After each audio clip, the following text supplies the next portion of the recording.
What was your first encounter with utter bullshit during your childhood? I was 4 years old, in preschool.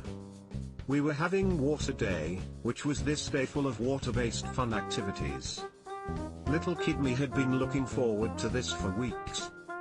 Before we had free time to enjoy all the water games and kiddie pools, we had to do some mandatory team building games.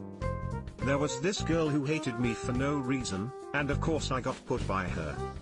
We were doing this game where we had to pass a solo cup full of water down the line of kids as fast as possible. So cup gets to me, I try to hand it to her. She stares at me for like 10 seconds while I hold this cup like a jackass, waiting for her to take the damn cup. Our team loses. She grabs the cup and splashes it on herself. She starts screaming/bawling. Teachers come over and she babbles about how I wouldn't give her the cup, then threw it at her when we lost. I get left alone in the music room all day staring at the grey walls while the rest of the class got to have fun playing in water. It was such bullshit it formed a core memory. Oh man, that's sad.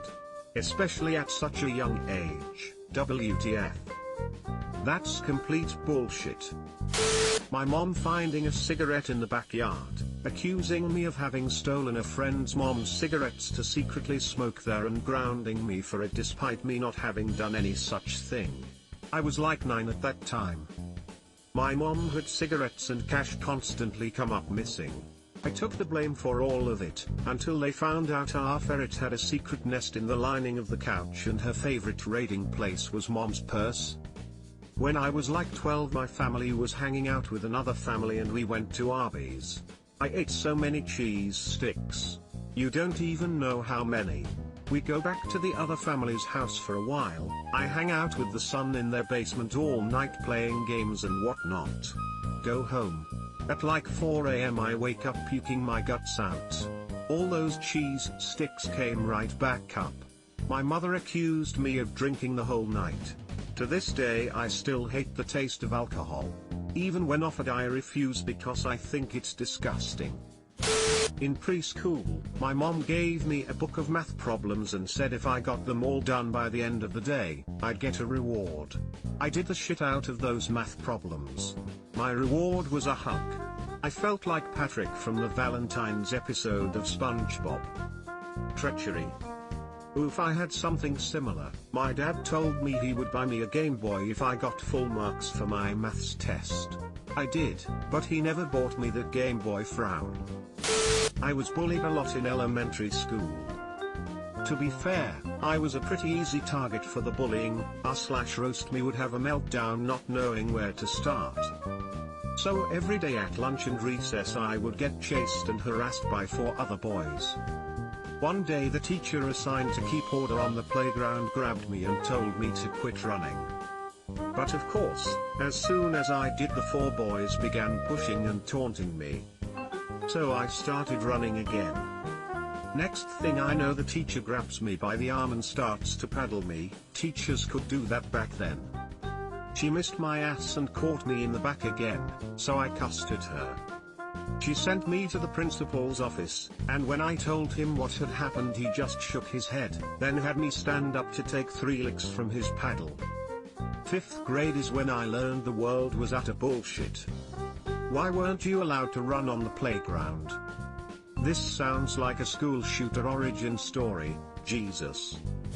Was asked to watch the rectory on Friday nights so the priests could have a night off. I was 12 years old. My job basically was to accept food that was brought by parishioners for the priests and find a place for it in their jammed-packed double-glass door refrigerator that was as wide as 2 refrigerators. There were 4 priests at our tiny parish. I accepted fully cooked roasts, hams, casseroles and cakes. I was told not to eat anything. A few months later I was made to clean the convent with a couple of the nuns as a punishment for talking too much in class. There were 23 nuns who lived on site and taught school. Their kitchen had a tiny refrigerator, and when it was lunchtime they opened a cupboard of expired canned goods. We had very old tomato soup for lunch with stale bread and milk made from powder. I asked them if they knew about the food over at the rectory and they said no. Did they ever get any of the food from the rectory? I heard about a similar situation at the school I used to work at. The school used to be taught by nuns and had a convent attached, but they were long gone before I heard the story. They had no heat or cooling in the convent building and a poorly appointed kitchen, whereas the rectory for the priests across the yard had a chef's kitchen with all the appliances you could need and a commercial refrigerator. It was some Class A bullshit. The first time I was followed by a couple of guys in a car. I was 12. I ran to the nearest house for help. And I asked them if we should call the police. And they said no. Looking back, I think they were wrong. Who in their right mind would deny a 12-year-old calling the police? You were a smart child. Seems like 12 is the starter age for getting creeped on by disgusting men. That's when it started happening to me. Welcome to womanhood. Don't wear shorts. My little sister pushed me down the stairs and I got in trouble for antagonizing her. She wouldn't do that for no reason. You did not know your daughter, mom and dad. To my knowledge it was for no reason. It was the morning, so I hadn't even gotten the chance to piss her off. Also, it wasn't the first time she had done it, just the first time my parents got involved. I bet she would also smile like an angel. My mom would ask my opinion on things constantly. I would say it didn't matter to me, or whatever she thought was best, but she would force the issue until I finally answered. Then she would scream at me about how I didn't understand, or I was an idiot, or I never thought of her needs. I still panic a little when people ask for my opinion on something. Yeah, I get that. My dad never tolerated differing opinions either.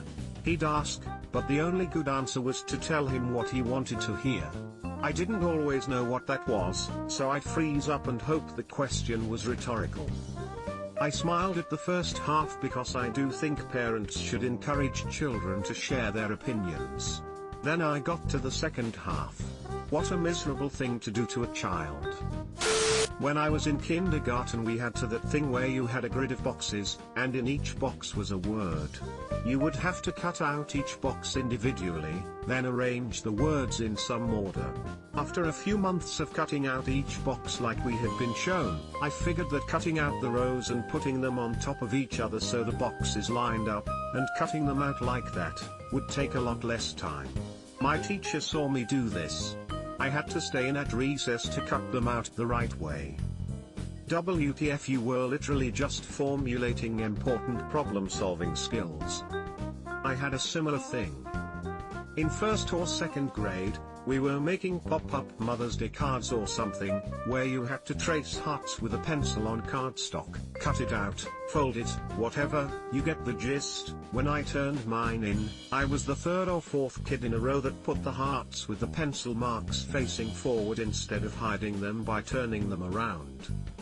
She lost it on me, telling me I was horrible at following instructions, couldn't believe anyone was so oblivious not to see the stencil tracing was the wrong way, etc. Tossed the card right in the trash, and gave me my first ever 0, and as a goody two-shoes who idolized my teachers, also my first ever anxiety attack. Fortunately, other incidents with this teacher taught me I got in less trouble for not doing homework at all, rather than getting it done and risk making mistakes. Set me up for success real good later on. My mom, you don't lie to others. Also my mom, getting caught red-handed while telling a lie and I had to call her out on it. Any place where children under 11 eat free. Okay son, you're 10, got it. But mom, I'm 12. You're 10, goddammit.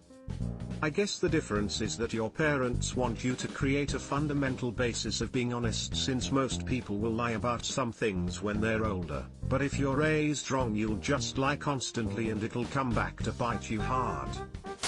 When our teacher would yell at us if we asked to go to the bathroom at the beginning of class because we should have gone earlier, and then yell at us if we asked to go in the middle of class because we were interrupting, and then yell at us if we wanted to go at the end because we were trying to ditch since the class was almost over.